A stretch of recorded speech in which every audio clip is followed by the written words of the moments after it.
Hey, what's up, everybody? Let me ask you a question. Have you ever felt a deep longing to connect, one that really goes beyond words and taps into something more primal, more instinctual for yourself? Or maybe even something that's sacred? Or maybe you've noticed yourself yearning to be understood and supported on a deeper level. What if these feelings weren't just emotions, but they were really callings for you to create bonds that nourish and uplift not only you, but those around you? Well, that is the power of Gate 19, and that is what we're here to talk about this week. Gate 19 is the gate of connection, and it deals with sensitivity in human design. This gate is all about our deep connection, our need for connection with both others, with the divine, and of course, most importantly, with ourselves. This gate carries the energy of building bonds, creating harmony in our relationships, and tapping into the emotional needs of the tribe. It's a powerful force that helps us bridge the gap between the material world, the spiritual world, and has a huge grounding effect on us in our shared humanity while opening the door to profound spiritual awakenings. All right. So let's dive into the essence of Gate 19 and how it really challenges us and how we can use this energy to cultivate meaningful relationships, create a stronger sense of self, and a stronger sense of purpose. Gate 19, the gate of connection. Astrology for this gate is Aquarius. In tarot, this is the Two of Cups. In the I Ching, this is land or approach. And this energy is all about being sensitive or attuned. It's also about being nurturing, and it is also about being spiritually attuned to ourselves. This energy or this gate is located in the root center, and it is reaching up from the bottom of the chart to the right, where it is reaching towards the solar plex. In essence, Gate 19 represents a fundamental need for connection that's emotional, physical, and spiritual, and is deeply tied to the energy of the tribe, ensuring that everyone's material and emotional needs are met. This gate is highly sensitive to both the emotions of others and to the environment, and it urges us to form meaningful bonds, share our resources, and create a sense of community. Spiritually, Gate 19 connects us with our higher purpose, bridging the gap between the needs of us as humans here on this big old rock and the divine inspiration that brings it all together. All right. So this week we're reflecting and we're meditating on our relationship and our connection. Do you feel supported and understood by those around you? I'm married, if you haven't heard me talk about that before in my channel or on this channel. And me and my wife this week, we are literally talking through these things of, are we both being supported in ways that we desire to be supported? There's a difference between being supported in ways that other people want to support you versus, them supporting you in ways that you want to be supported. And, when you're in a relationship or you're dealing with, the opposite sexes, there are different ways that they may want to be supported. How women like to be supported emotionally, spiritually, may be different from how men. I'm not going to say maybe, it is. From my work with the couples and my research, it is different how both partners may want to be supported in a relationship. So it's important to be open to how others want to be supported and understand that they may not be exactly the same as you, and you can work together on how to support each other best. Also this week, we can meditate on how our sensitivity impacts our interactions. Are we using our sensitivity as a gift to nurture others, or does it sometimes overwhelm us to have to feel that sensitivity? If we are super sensitive or very touchy about things, we may not have the best ways of dealing with the sensitivity. So we have to make sure we're grounded and ask ourselves, am I being overwhelmed this week? And if I am, maybe I need to take a step back so I can process that sensitivity that we're feeling. We also may want to ask ourselves, how can we balance our needs of wanting to be attuned to the needs of others, but also keeping it real and making sure that we're also attuned to our own needs and balancing that as well. In shadow, this energy of gate 19 can manifest as dependency or a fear of rejection. You might compromise your own boundaries or feel overextended in your relationship or in your own work. And, you may feel that you're either being left out of something or that you're leaving something out of your own work when you are not being sensitive to your own needs. And there's also a potential to feel emotionally drained by being overly sensitive in this week and feel like there's a need to try to fix others or try to fix everything around you. In enlightenment, we can embrace this energy of gate 19, and that means recognizing our sensitivity as a strength, right? Then it's going to allow us to build genuine supportive connections while we're honoring our own emotional and material needs here on this big old rock we call Earth. And, really true empowerment comes from balancing your own desires to nurture others with our own spiritual connections and sense of self-worth. And so something this week I've been really getting back into is my sense of spiritual connection. I have a list of prayers that I read from different traditions, some Christian, some Yoruba, and then also my human design readings that I do on a regular basis. So I don't want to say I fell off completely, but there are times when I am not grounding myself as much in those things. And so, the past week, I've been definitely making sure that I take the time for myself to get back into those practices because I can feel it. Like I'm already a sensitive person. I don't have this gate in my chart, but I am very sensitive to different energies around. So anything that's going on in this house, anything's going on with my family, I typically pick it up. And so those practices help keep me grounded whenever I am feeling like it's a very sensitive time for me. This gate resides in the root center at the bottom of the chart where it creates a pressure to connect and ensure our survival.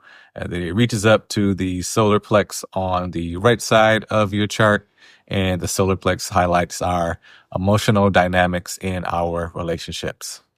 Put it together, this energy is deeply tied to community and ensuring that the collective needs are met, such as shelter, food, and emotional support are met. In the theme of this circuit as well, or in this gate, I'm looking to enroll my son in school over the next week or two. And so, again, we are ensuring that his emotional needs are met and his, I guess in this case, material needs to survive in the world by enrolling him in, they call it, it's not pre-K, they call it nursery. He's only 3, but we want to get him into a pre-K type school environment this week. All right. Gate 19 is also part of the tribal circuit. So the tribal circuit emphasizes the importance of relationships and interdependence on each other. It also calls for balancing, supporting the tribe and honoring our own boundaries and individuality. The strategy for this gate 19, is projected. And so this energy thrives when its sensitivity and its gifts are recognized by others first before we share what we have for this energy. And so it's important to seek out relationships and communities that value and reciprocate our energy. You know that you've activated this energy when you feel a deep and connected awareness with others. You're aware of their needs, and it inspires you to create supportive environments for yourself and for your family and for others. You may feel kind of called to strengthen your emotional, spiritual bonds, and both with people and your higher power. As I mentioned, it's something I'm definitely working on this week. In shadow, though, with this energy, you may feel kind of dependent or fearful of rejection or drained by others' expectations. That, from my perspective, I can see this happening with my significant other. Their expectations of being a mom, a wife, a sister, a mother. She also runs a business, and at times I can see her, particularly kind of this week, I can see her being drained by some of those expectations that are being set for her. So, if you're like her and you have all these different things going on, and even if you're a dad with all these things going on, make sure that you're grounding yourself by, meeting your expectations first. Because if you aren't meeting your expectations, meeting your needs, you're not going to be able to then step out and help others with whatever it is that they want from you. We all have different roles. So, just make sure that you're meeting your needs first so that your cup is full enough to pour into other people's cups when they need it. There can also be a sense of unworthiness with this gate and with this energy, and a fear of not belonging to whatever group, your family, friends that you may have. And so I felt a little bit of that this week, kind of just reflecting back on, who do I communicate with regularly? And, as we get older, a lot of times we lose touch with our friends, sometimes even with our family, those we grew up with. And so reflecting on this energy this week, I felt like that a little bit, like I missing out on that connection with some of my old friends. And, yeah, it's how it is sometimes. And feeling that energy, being sensitive to it this week. Just remember to ground myself in the relationships that I do have.